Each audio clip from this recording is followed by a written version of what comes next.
Well, it's official. The Godzilla anime trilogy is one of the most boring things I've ever seen in my life.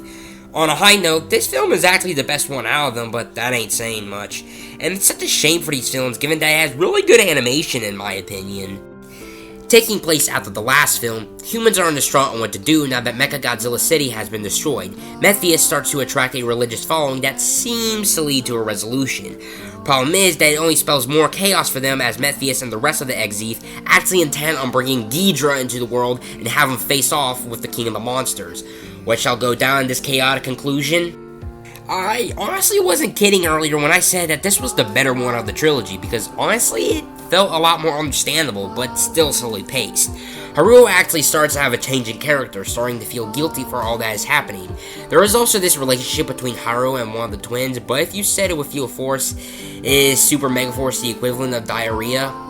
Like, what was the point of this relationship? And heck, should Haruo even be ready for another relationship given that he already was in one in the last movie?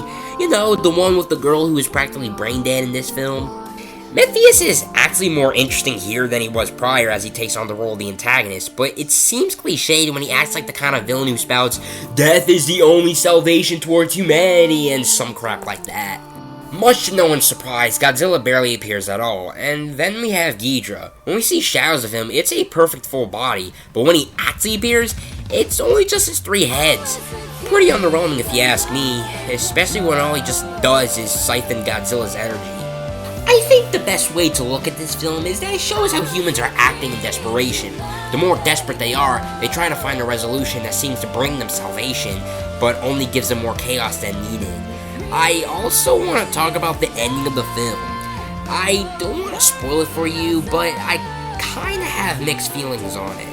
I don't like what happens, but at other times, it seems understandable why it happened.